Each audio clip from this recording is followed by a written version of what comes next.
we'll introduce ourselves real quickly and then we'll get into it.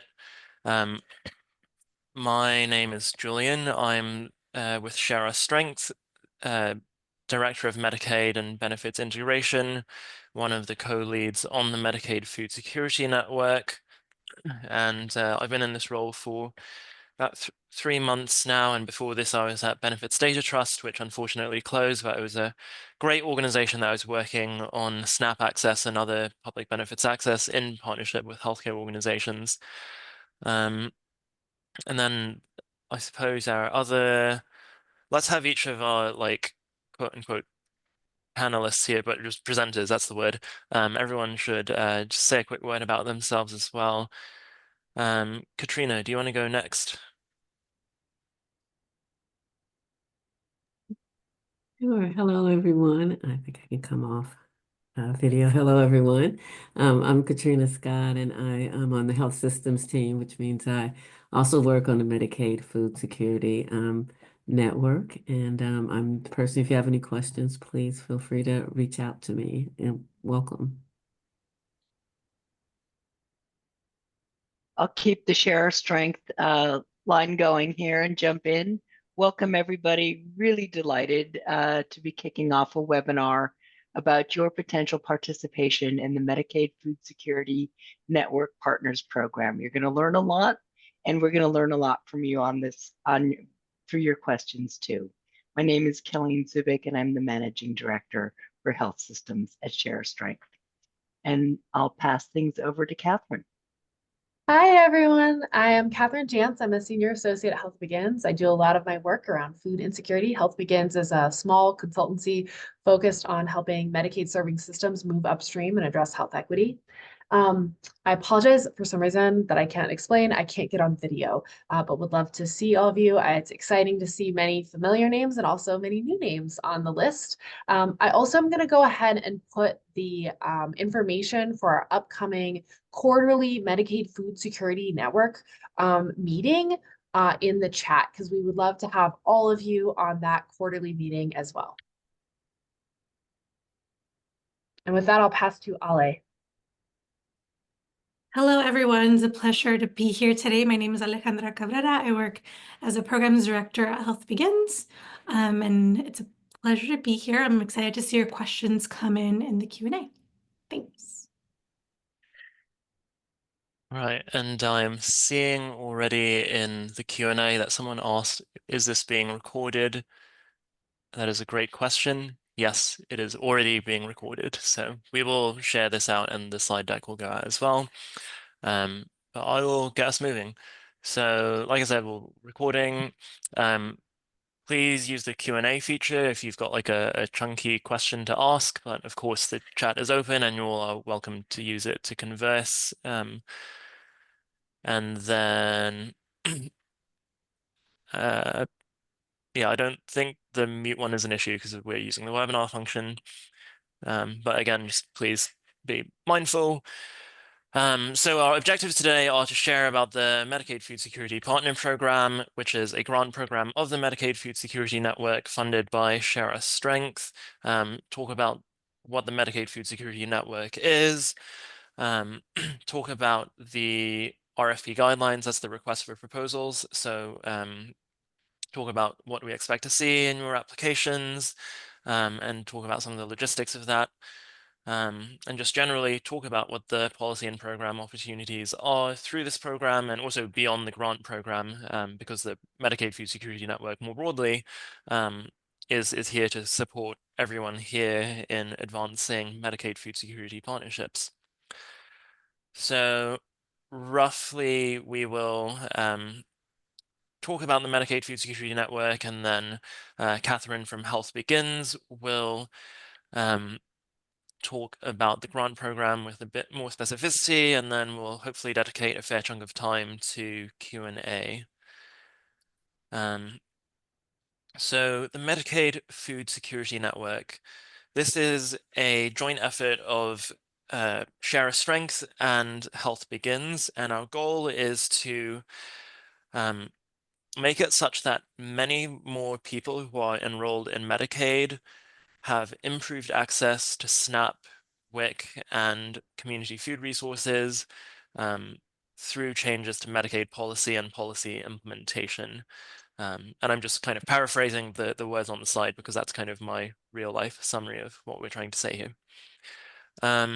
So the mission and vision is to support anti-hunger and food security advocates to engage, influence, and partner with your state Medicaid system, including the Medicaid agency and Medicaid managed care organizations, to adopt and implement effective strategies that support food security, so the ability to access and afford food. And the way we do that is through creating an environment for collaboration, technical assistance, and like a learning action network or a community of practice where we are collectively increasing everyone's ability to identify, advocate for, and implement effective state-specific policies and programs. So how are we attempting to achieve this vision? So in the past, it's been just over a year since the MFSN has been launched, and we have been doing all the activities that are on this slide. So first, we are a network that focuses on convening and collaboration. We have quarterly gatherings that are virtual to bring together a diverse set of food and healthcare stakeholders. And we use that as an opportunity to share some emerging opportunities and information. So Catherine had put earlier in the chat the registration link for the next one, which is on January 30th, and we'll put that in a couple more times because we want you there. So we want to inform and influence policy, and to do that, we are trying to communicate about the gaps in resources and opportunities for Medicaid policy change and sharing learnings from all of our network partners to support that change, both at the state and the federal level. Our goal is to inspire everyone in every state through showing that things are possible, because one of the best ways to bring about change is to point at someone else and say, like, hey, that state did it already and we can do it in our state. We're also working on creating a lot of different resources that showcase Medicaid food security policies. So we have a food security policy dashboard that has a lot of examples of Medicaid food security policies and partnerships that we encourage everyone to check out, and we'll also put a link to that in the chat momentarily. We have on our website some videos that explain the Medicaid program and the food security strategies that we're interested in.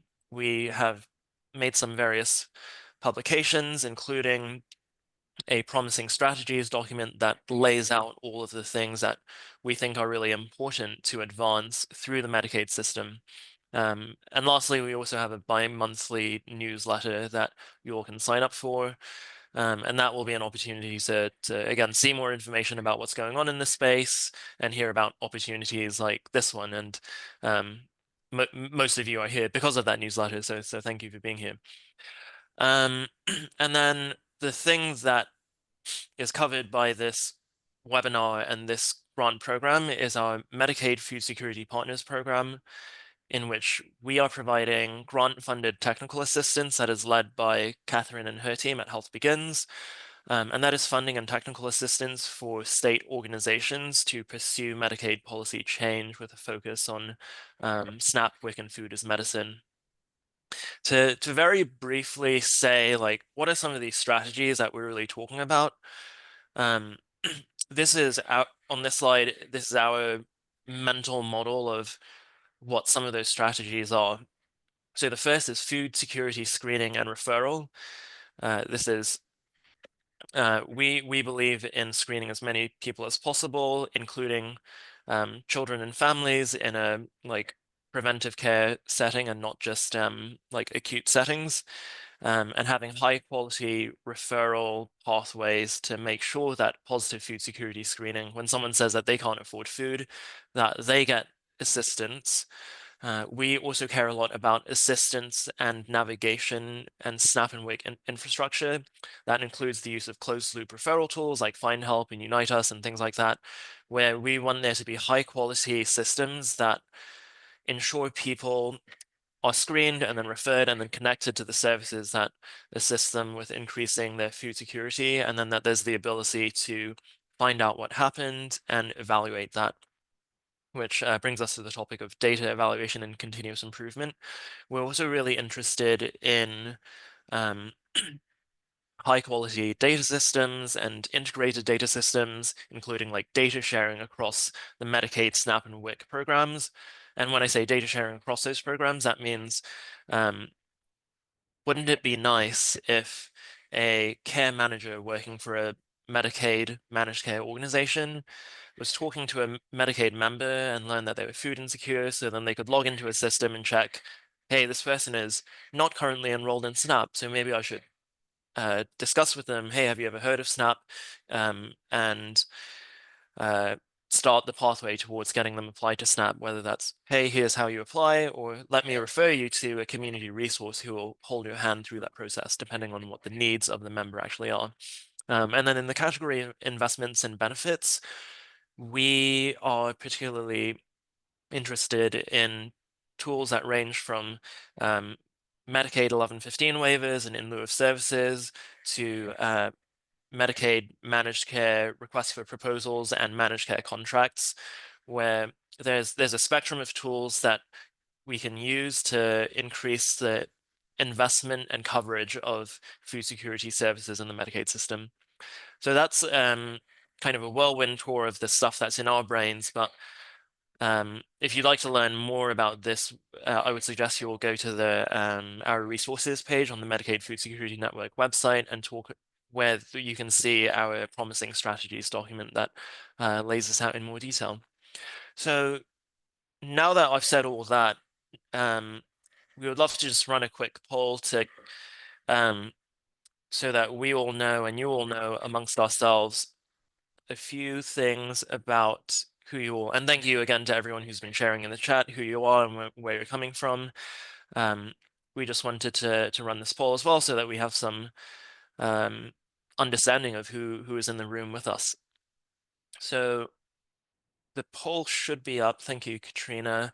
But someone please pipe up in the chat, or any of the panelists, please tell me if you don't see it, but it looks like responses are rolling in, so we can just let that sit for a moment and see who we all are. And I didn't pause and say I did see some familiar names in the chat, so it's great to see you all. And I'm still new to this role, and there's many more people to say hello to, so really glad to be here, and thank you all again for being here. While we hover here on the poll, I guess Colleen or Catherine, is there anything you all want to add just about MFSN and who we are? I don't think so. Would love to invite questions in the chat. Anything anyone wants clarification on the overall MFSN strategy?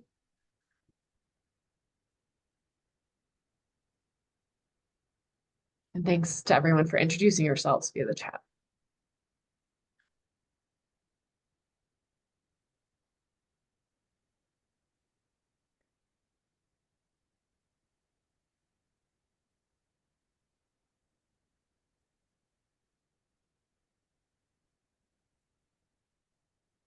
Julian, how many of the responses do we have in?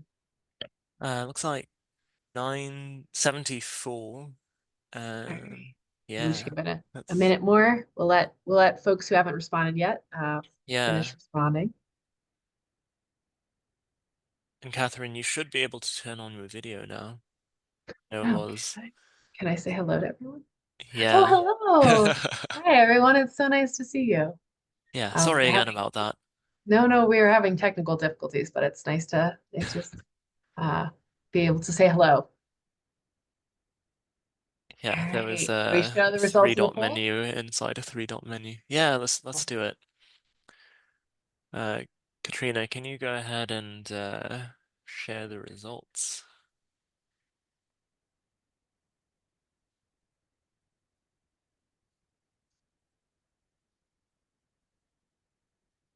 Yeah, I'm not sure if it's visible from my screen, but you should be able to see it from your own Zoom. I see it. I can sort of voice it over. So it looks Yeah, like please. folks are pretty heavily focused on, most people here are hunger food security advocates, although we do have quite a few healthcare and a few other. Um, it looks like folks are pretty evenly split on advocacy for new policies or policy implementation, and really interested in the range of strategies, with actually a slightly less focus on investment and benefits, which is interesting. I feel like often we really focus on those strategies like 1115 waivers or in lieu of services that result in direct funding for food. And then a few folks who are not sure yet. And it looks like about half of you haven't signed up for the MFSN, so you should definitely do that. So thank you so much for completing our poll and helping us understand who's here. With that, Julian, should I start talking about the grant? Yes, last point I'll just make is that here's a QR code where you can get to our website. All right, and Denise, I do see your question. I'm hoping we'll answer in 1 second, but if we don't, we'll make sure to circle back. All right, next slide. Okay, so while you all are here, let's talk about this grant opportunity. So next slide. So this is a grant opportunity for 4 state-based organizations or coalitions to support or to advocate for policy change or support successful implementation of a policy that uses Medicaid programs and systems to improve the food security of children and families. We want to make sure that every project has some strategy included around increasing SNAP and WIC enrollment, because we know that's an important part of the puzzle for children and families. And just a note to be very clear up front, this funding is not for direct service. So it's not for outreaching members directly. It's really for policy and systems change. Next slide, please. So organizations are eligible to apply if they are state-based nonprofits, government entities, coalitions, or academic centers that have a focus on either health, food insecurity, or children. We really want organizations that have a track record of building relationships and coalitions with either or both the food insecurity and healthcare sector. And we want to make sure that all of our organizations have the ability to build a relationship or currently have a relationship with their Medicaid agency, because we know that's an important partner in these strategies.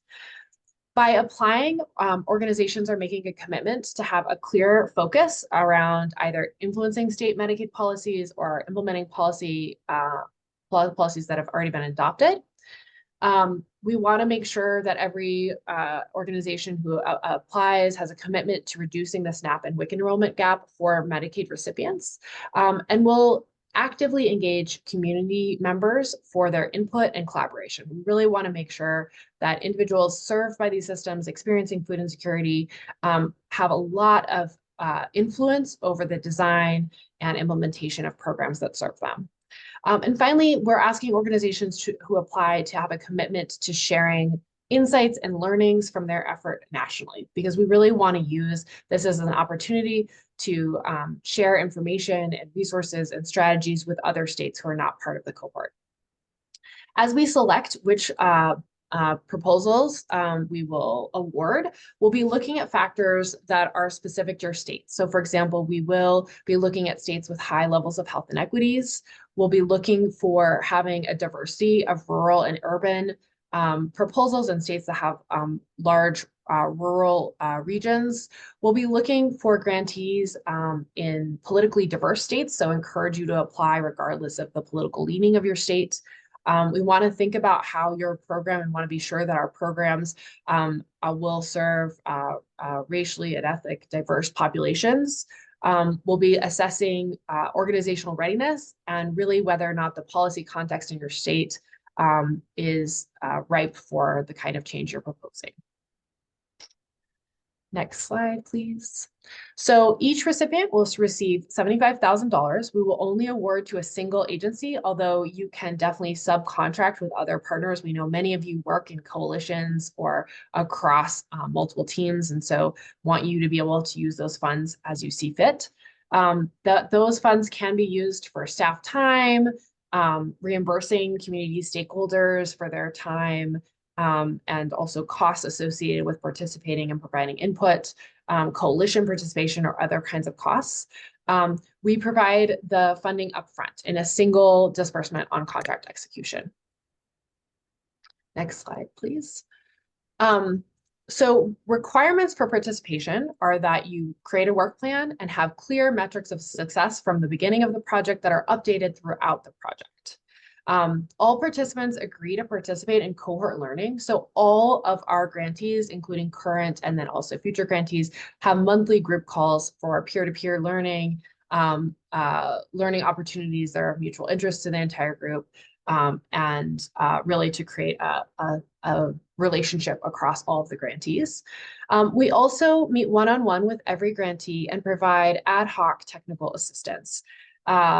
That might include things like reviewing draft language, providing you with specific information about your state's contracts with MCOs. Really, we're very flexible about what that TA looks like, and it's intended to be responsive to your needs. Next slide. Grantees have 4 deliverables. We really are trying to be very mindful of the workload of these deliverables so that you can invest all of your time and resources in doing the work. So you'll have the work plan that's due upon contract execution, 2 midpoint reports that are fairly straightforward, and then a final report. We do ask that you be willing to share sample documents. And of course, we'll be sensitive to how it might impact your political strategy and other things. So we won't be sharing things that would risk your strategy. But we've found it to be very helpful to have, sample letters to Medicaid agencies, sample communications to MCOs to share with other organizations in other states that are doing similar activities. And of course, we'll work with you to make sure that these are shared in a way that's supportive of your strategy. But really want to be able to build on the learnings you have and support states that are not even participating in the cohort, as well as other states in the cohort. Next slide.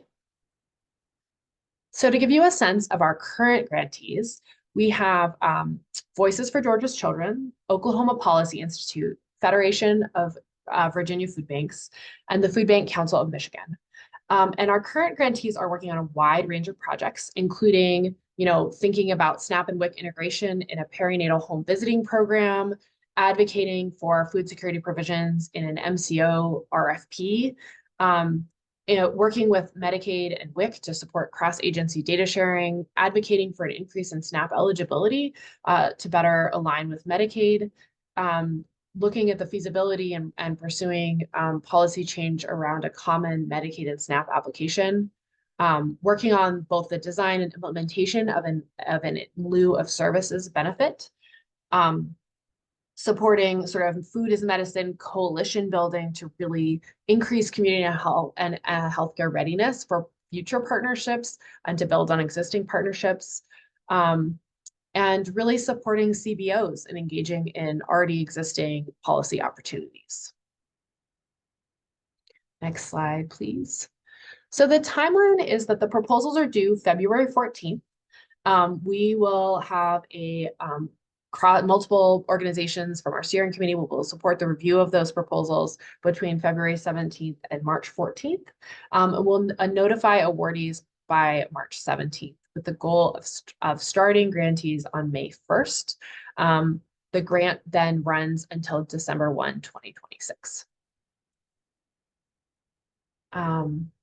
So the application process, I think most of you probably have the link, and perhaps Katrina, you can put the link in the chat. You can, when you sign in with Google, you can actually save your responses. You may also want to do them outside so that you don't risk technical difficulties. The applications must be submitted by midnight Eastern time on February 14th. And you can see we'll also provide you the link so you can see the questions without signing in. Next slide. All right, that is the end of at least our prepared remarks. What questions does everyone have? Denise, did we answer your question first of all?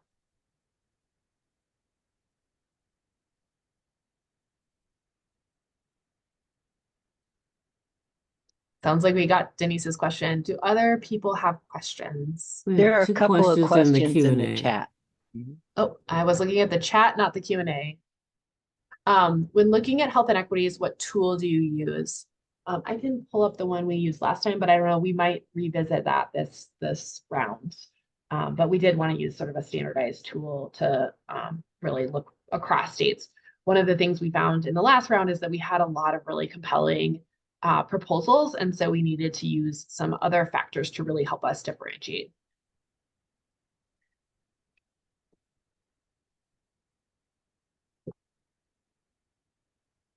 In regards to what states you're prioritizing, do we need to explain on our application that we fall under certain metrics, food insecurity rates, range of rural, urban? We will use available data. You don't need to include that because we will use, so that we have apples to apples comparisons, we'll use the same data set as we think across states about opportunities. Do we have a scoring rubric we can share publicly?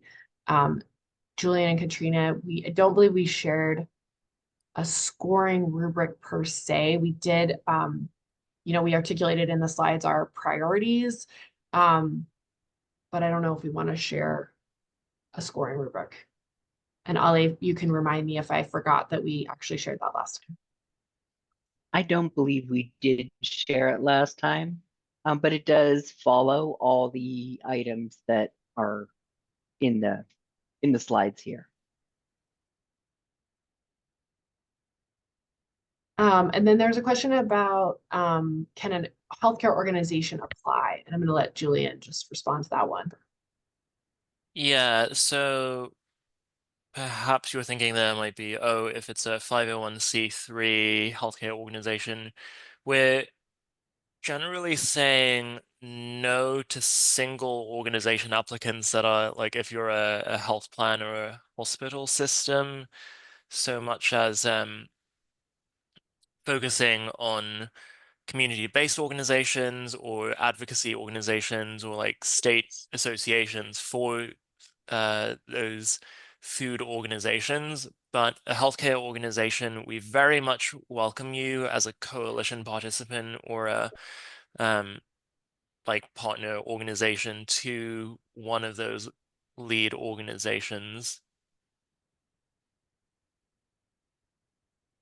And Sheila, I'm still trying to pull that up for you. Yeah, but Bonnie, if there's like a specific kind of instantiation of the question you may have, feel free to send us an email at that mfsn@strength.org email, and we can try to give you a more direct answer because I know there's a lot of different variations on organizational arrangement.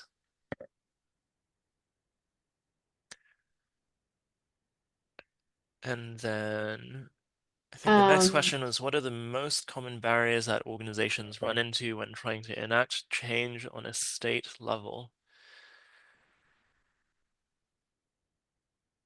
Do you want me to start that one? You can add. Yeah, I mean the first thing that I'll say is that there's oftentimes there's misalignment of vocabulary and lack of current relationships. So that's kind of the first thing that we often encourage breaking down, which is like making sure that there's a food security stakeholder in the room and a healthcare stakeholder in the room, members of the SNAP agency, members of the Medicaid agency, members of the WIC agency. So that's a piece. I think another barrier that we're probably going to see is sometimes there is some lack of clarity around what is the need for the additional programming of this nature.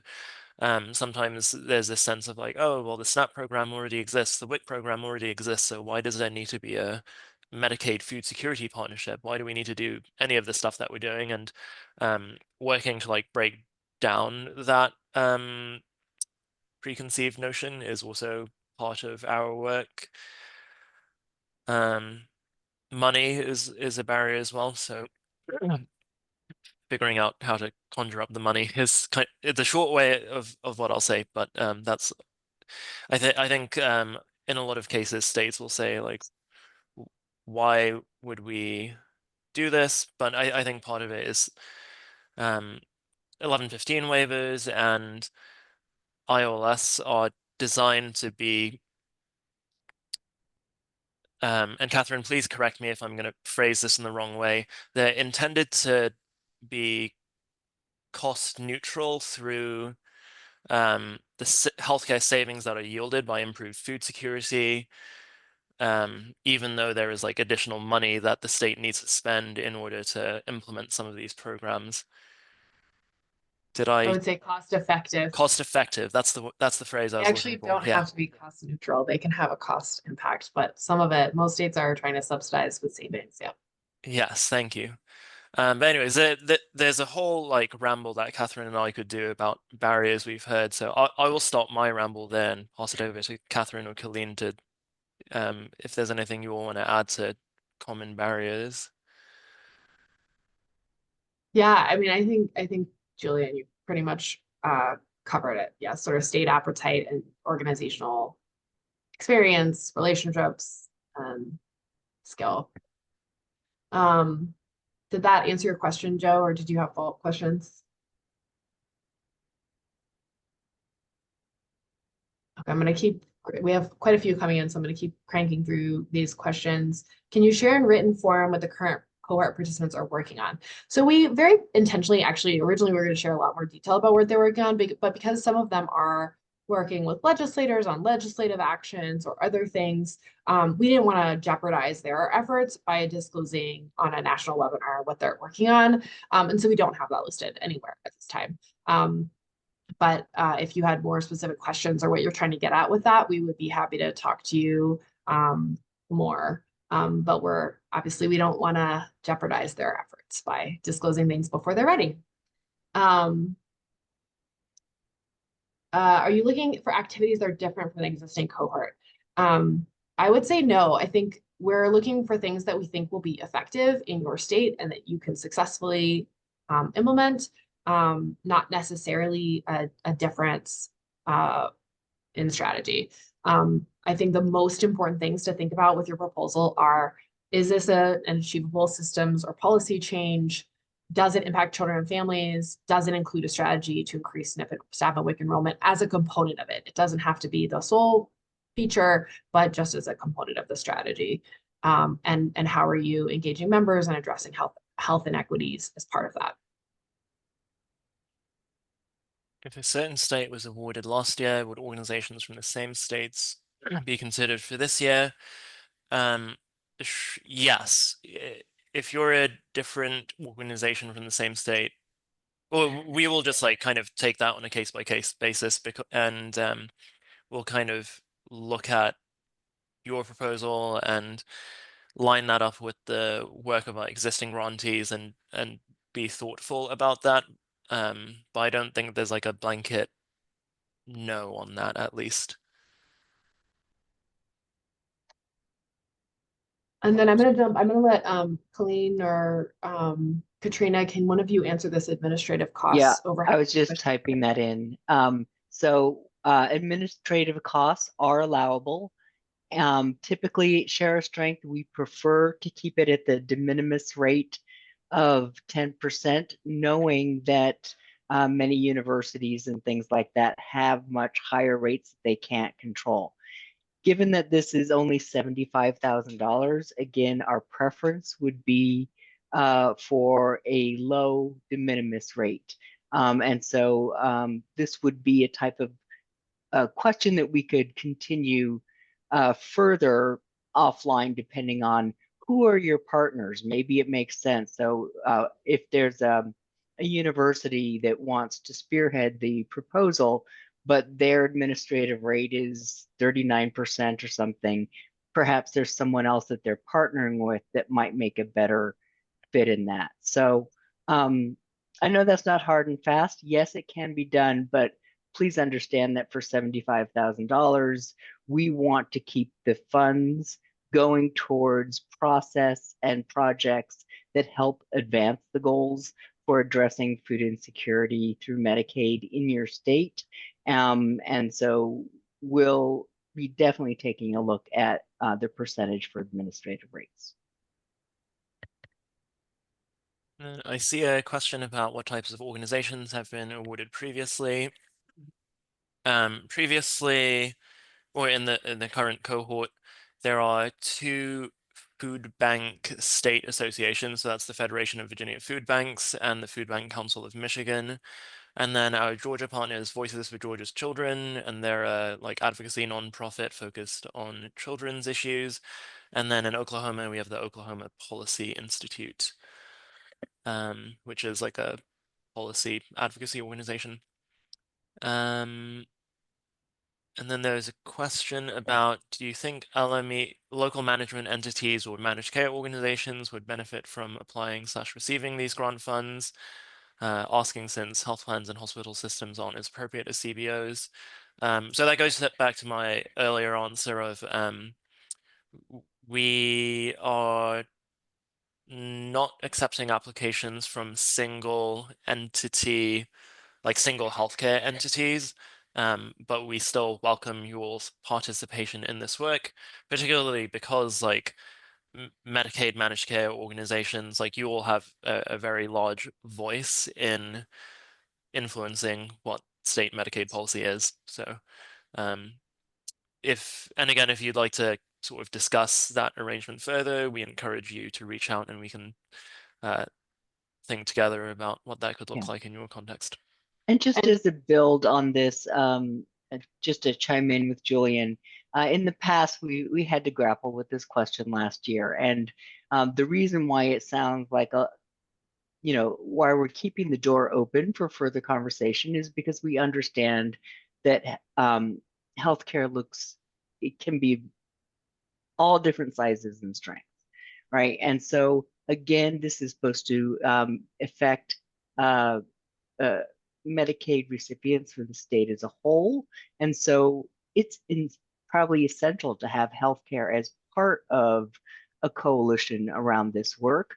But ideally, it wouldn't be certainly it wouldn't be the sole source, and it wouldn't be the funded entity unless there was a really good reason for that.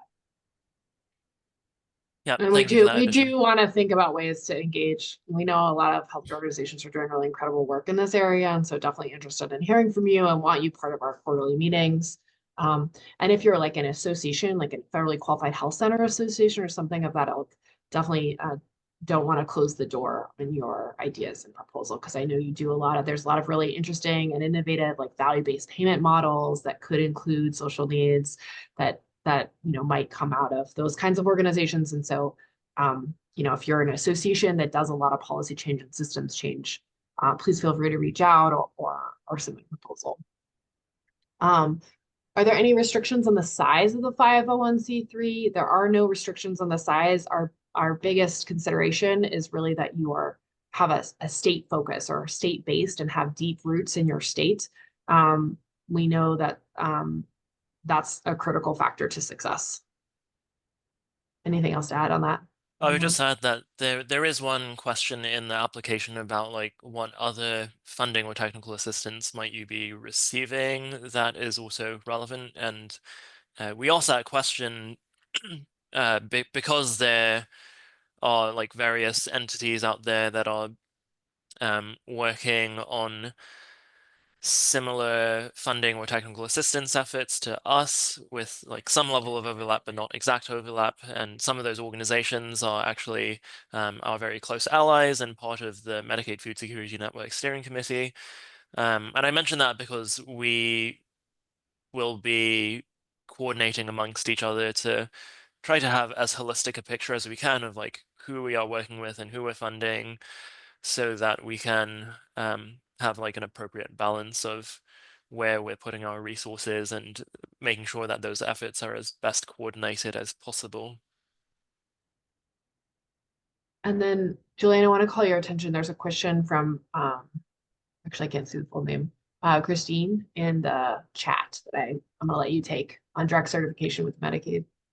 Would getting your state to implement direct certification with Medicaid demonstration projects with free school meals be appropriate? That is a great question, and I don't think I have an on-the-spot answer to that. because we were primarily thinking about like influencing Medicaid and managed care to push people towards SNAP and WIC and to like things like produce prescriptions and medically tailored meals and stuff like that. We will get back to you on that question unless, Colleen, you have a more definitive answer or thought Yeah. on that. Sorry, I'm looking for the question. The question was, are we funding organizations to work on direct certification to school meals via Medicaid?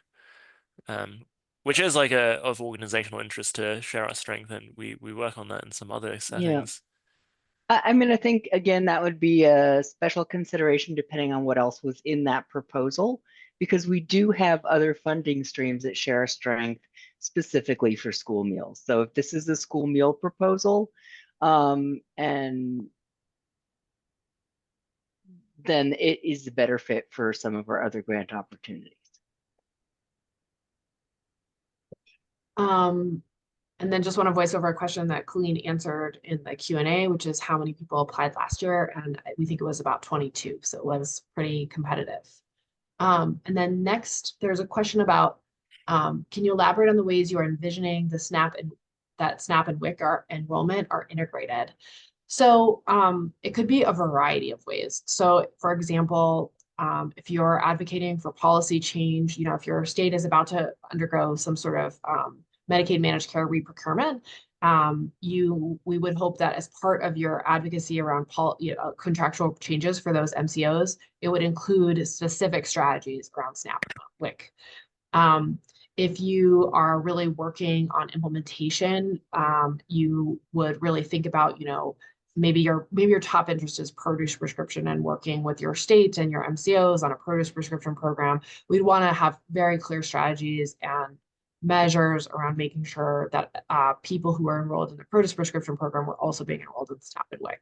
And so it's really just thinking about all of those different policy levers that we described earlier in the webinar, and making sure, that screening includes strategies to include SNAP and WIC, that care coordination or community health workers include strategies to enroll people in SNAP and WIC, all of the different investment strategies, whether that be community reinvestment, value-added benefits, in lieu of services, 1115 waivers include very clear strategies around increasing SNAP and WIC. And so I really think it could be embedded in a variety of different kinds of strategies. I don't know who asked that question. Did that answer your question?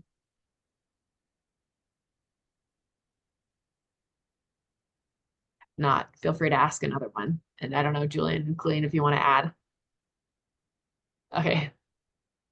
No, that's a good answer. Other questions? I also want to mention, while folks are thinking of other questions, we do some light TA for people, for states and organizations that are not recipients of this grant. And so if you are working in your state on either implementation of something related to Medicaid and food, or you're interested in some sort of policy change, we would be happy to meet with you, regardless of whether you're a recipient. And we don't have to wait until this is awarded. Reach out to Julian and I. We would love to talk to any of you at any time. Yeah, and that's like part of why the network exists, which is like we want to create that space to have those conversations and have like our teams assisting you all, and then your organizations and individuals talking to each other, because everyone has some lesson that they can share with someone else about struggling through this complicated space. I just want to add one more. I'm getting worried that I maybe have scared off people who feel like their state doesn't have a good appetite for this. I believe in my soul that every state can do something around food in their Medicaid program. And so please don't feel that you shouldn't apply because your state has a difficult political environment. We're here for you. And we have lots of examples of all kinds of different states with different budgetary constraints and political constraints doing really amazing things. So I just want to make sure I didn't discourage anyone. I was going there too, Catherine, because it is true that, Medicaid is reprocured in states on a rolling basis, there is always opportunity to shape the focus in your state to improve the lives of kids and families struggling with food insecurity. So definitely want to say that. And we have a number of other resources on the Medicaid food security website as well. Even if you just want to peruse what are some of the policies happening in existing states and get the language for that, it's open there for you. So check out the website. Thank you for putting that in, Katrina. Yeah, I would also add, we are mindful of the presidential administration change, and that may be a source of concern for some of you all as well. And same message as what Catherine just said, which is like this work is still possible. There are certainly ways in which that the new administration may cut these programs or change these programs in ways that may not be helpful to Medicaid participants or people in general. But I think it's also important to think about the fact that, for example, North Carolina's Medicaid 1115 waiver, which was a major program to bring about Medicaid payment for food services as well as housing assistance and assistance with intimate partner violence and safety, and also transportation. That was something that was proposed and approved during the previous Trump administration. And I think there's also some signals from this new administration, particularly from RFK and his advisors, that there is interest in improving the way that people eat and live.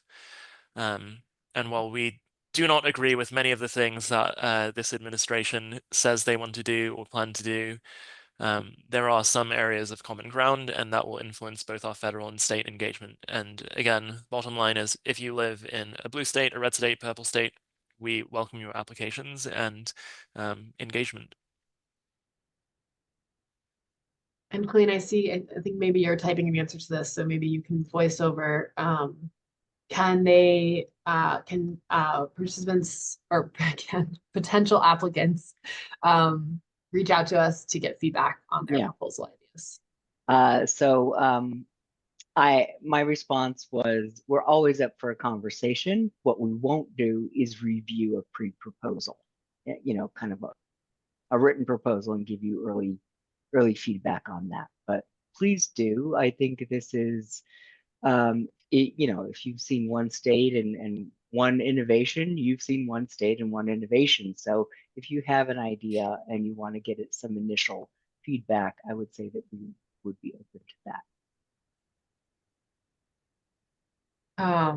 And also just to prepare you, last time we definitely had some follow-up conversations and engagement with applicants to better understand their proposals. And so there might also be some opportunities as part of the review process, sort of depending on how that goes. And then someone asked for who all is on the call and whether or not you guys can collaborate. You should be able to go into if you go to, I don't know if this is just me because I'm a panelist. If you go to the chat or participants, you should be able to see everyone who is on. And I think everyone did a really nice job of putting their name and organization in the chat. And we'd be happy to connect folks to each other if you need help getting emails, etc. But let me know, are attendees able to see the chat and the participant list? They should be able to, but yeah, and also like for whoever is asking the question, if you're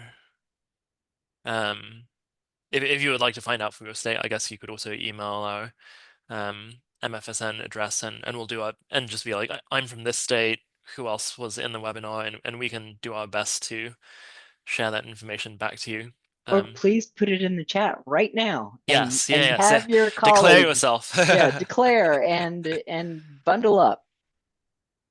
Yeah, we love that. We love that question, and we appreciate it when you all collaborate. We know there's a lot of different important organizations. I see, I see Jess says she can't see but she can't see the chat. It looks like there's someone from Texas, Oklahoma, Louisiana who wants to connect. So if you are from one of those states, please go into the chat and try to connect. I don't know. And Jess is Colorado, so just Colorado. to them.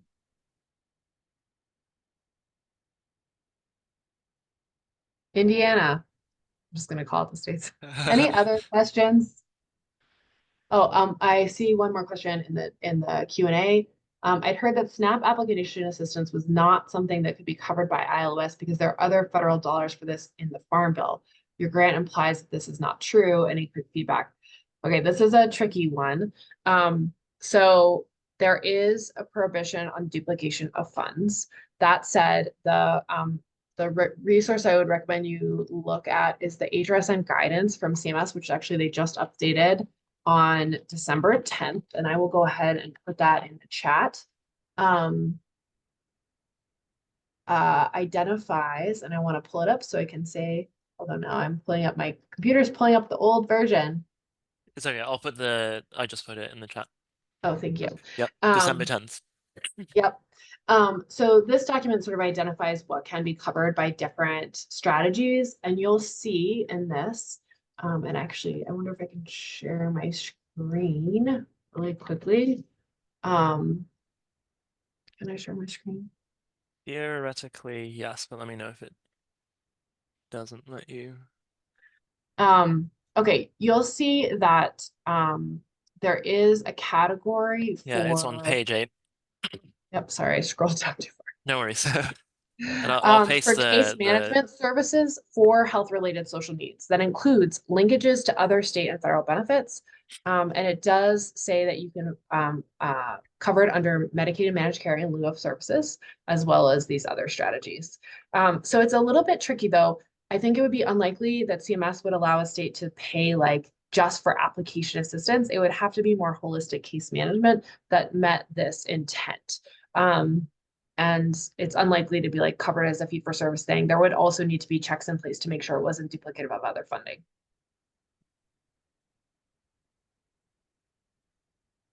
But states are embedding SNAP and WIC application assistance in their case management activities.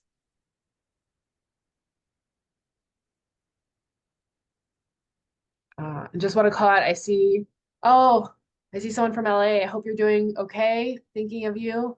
Who put their phone over. Lots of people putting their states and emails in the chat. New Jersey, Wisconsin, Indiana. So please, if you are on, would love to make sure you connect with each other in the last few minutes.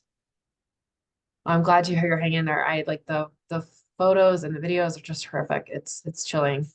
So glad you're on this call and hanging in.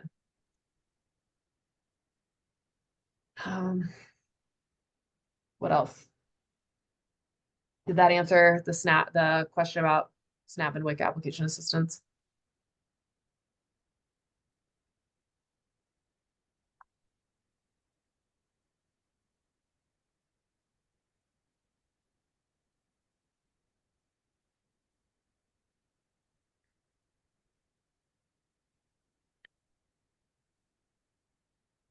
Yeah, I'm not seeing any new questions, but we can indeed hang out for the next couple minutes and Yeah, maybe so we'll let folks have a few more minutes in the chat in case you're having sideline conversations or trying to talk to each other. We'll just wait the last couple of minutes, and obviously are happy to entertain any other questions as well. But otherwise, we'll just I hang out really here. want to thank everyone for their interest in this work.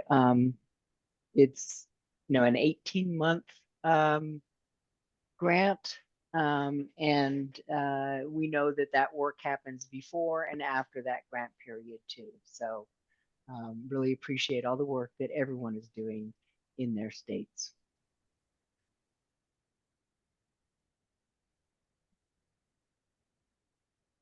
yeah, absolutely. More important than ever to be supporting low-income folks in all of our states.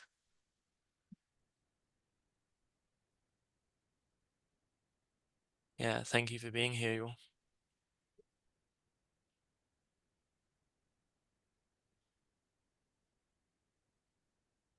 I'm looking forward to seeing your proposals and all of you at our quarterly meeting on January 30th. Thanks, Joe, for joining. Thanks, Casey. Thanks, Kate. Thanks, Kate.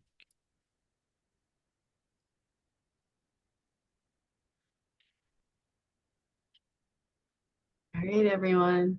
Thank you all so much for joining. And I hope you can connect with one another.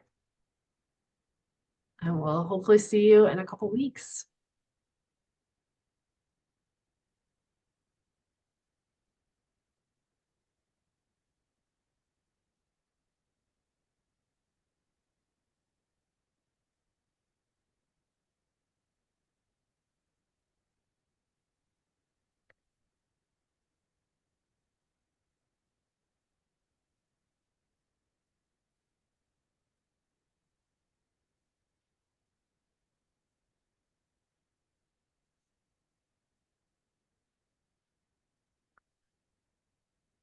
All right, thank you again, everyone. I think we can end it here. Yeah, it's 4 o'clock or 1 o'clock for Aussies. Bye. Have a good rest of your day. Thanks for being here.